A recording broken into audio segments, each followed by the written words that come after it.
Convolutions gave us weight sharing across space, but a convolution still reads a grid of a known shape. And the plain, dense layer we started the series with is worse. It demands a fixed number of inputs, decided before you ever see the data. Language is not like that. A sentence can be 3 words or 15, and the order carries the meaning. The dog bit the man is not the man bit the dog. Same words, opposite meaning, and the difference is only the order. So here is what we actually want. One machine, a fixed pile of parameters that can eat a stream of any length. One step at a time. And that respects the order the symbols arrive in. Not a new layer for every position. One machine, any length. Could we not just pad every sentence out to the length of the longest one and feed that to a fixed block? You can, and for a while people did. But padding only fixes a maximum. It wastes work on the blanks, and it still caps you at whatever length you guessed in advance. We want something that does not care about length at all. That just keeps going for as long as the sequence does. That machine is a recurrent cell. Here is the whole trick. Instead of a fresh layer at every position, we build one small cell and apply it again and again. Look at its forward method. It takes the current input and the current state and returns a new hidden vector. Read the middle line as a sentence. The new hidden state is the tan of the recurrent weight times the previous state, plus the input weight times the current input, plus a bias. And notice the return line. It hands the same vector back as both the output and the new state. So the hidden state is the cell's memory, a small vector that summarizes everything it has read so far, updated once per symbol. The one thing that matters here, those weights, the recurrent weight and the input weight, are the same at every step. The cell does not grow as the sequence grows.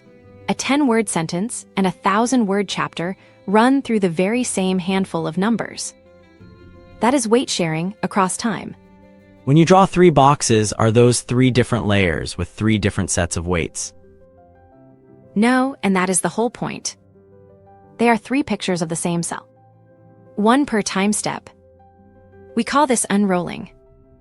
Watch the hidden state flow left to right. The first step reads the first input and produces a hidden vector. That vector becomes the state fed into the second step, which reads the second input and updates it. And the third step does it again. These numbers above each box are a real forward pass of a scratch and cell on a tiny 3-step sequence. Forward only, no training. Same weights, 3 moments in time, 1 thread of memory carried the whole way along. Now we train it. To get gradients, we run the unrolled chain backward, right to left, and that is why we call it backpropagation through time. Look at the backward method. Its first line is the entire story. The gradient arriving at a step comes from 2 places, and we add them. One is the gradient from this step's own output, handed up by the projection that read the hidden state. The other is the gradient handed back from the next step. The future. We sum those 2 into one total. And only then push the total through the tan derivative and on into the weights. At the very last step there is no future yet, so where does its second arrow come from? It does not have one. The last step gets only its own output gradient. Its future term is just 0. Watch. At the final step, 1 arrow drops in from its output, and that becomes the gradient we hand back to the step before it. Now the middle step gets 2 arrows. 1 from its own output, and 1 from the future we just handed back. They meet at the cell and fuse into a single gradient. That merged gradient flows left to the first step, which again gets its own arrow plus the future. And merges them too. Present and future added at every step. So the pattern is present plus future all the way down the chain. One shared cell. And because it is shared, the gradients from every moment it was used pile onto the very same weights, summed. That is exactly the fact from the convolution back in episode 6. A shared parameter collects gradient from every place it acted. There, it was every position in space. Here, it is every step in time.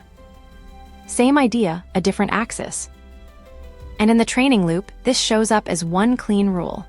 Forward through the sequence, storing what each step needs, then backward through it in reverse, letting the weight gradients accumulate call after call until the loop reaches the very first step. But sharing across time sends a bill. Ask how the gradient at the last step depends on the state way back at the first. Read the chain.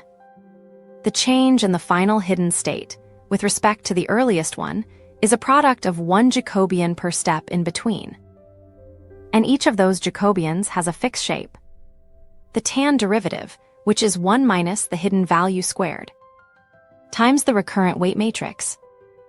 The important part, the tan slope is at most 1, everywhere, and it is well below 1 whenever the hidden value is large. It only ever shrinks what passes through it. So the whole product is governed by two things, that bounded slope and the size of the recurrent weight matrix, its spectrum. Multiply the same kind of factor together, step after step, and small differences compound fast. If the tan keeps every factor below 1, can we not just make the recurrent weights big to push the product back up?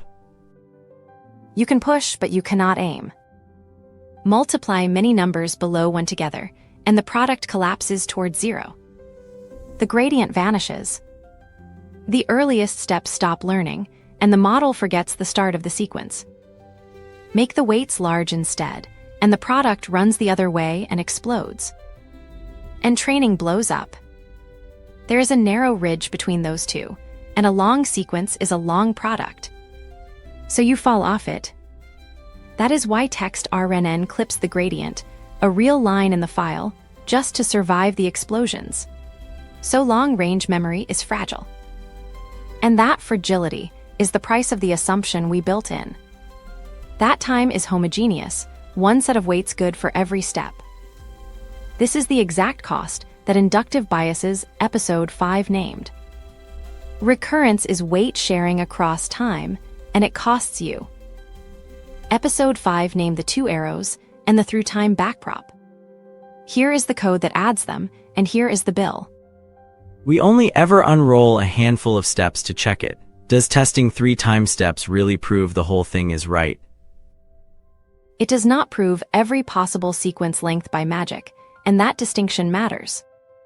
What it checks is the reusable local rule. The same cell, the same backward method, and the same accumulation of present plus future at every step. If that machinery is wrong, a 3-step unroll is already enough to expose it. But the plain gradient check cannot do this for us automatically, because our cell carries state between calls. So we unroll it by hand. Run the cell forward for a few steps, sum the per-step losses, then nudge one parameter by a tiny amount, measure the loss up and down, and take the slope. Then we compare that numerical slope against the analytical gradient our backward pass produced. For every weight in the cell and in the projection. Here is the card. Analytic from the sum 2 arrow backward. Numerical from central differences. The worst relative error, across every single parameter, is about 2 parts in a billion. Green. The gradient that merges present and future is correct, and the summed accumulation across the unrolled steps is correct too. No autograd anywhere. We wrote the 2 arrow rule ourselves, and then we made the arithmetic verify it. And it learns. I ran a small deterministic text RNN trace on Alice. 8,000 characters, 4 epochs, the same handwritten BPTT loop. The mean per character loss falls from 3.2471 to 2.7173. At epoch 0, the sample is mostly character noise. By epoch 1, short clusters start looking word-like. By epoch 3, you can see pieces like they and we're trying to become English. Not fluent, not magic, but no longer random either. One small shared cell, a fixed pile of weights, learning one next character at a time. So step back. Weight sharing across space was the convolution. Weight sharing across time is recurrence. The same fact, the same summed gradient. Just a different axis. We built the cell, we unrolled it, we added the 2 arrows, and we verified the gradient by hand. 1 episode left. In it, we hand the sequence to a language model.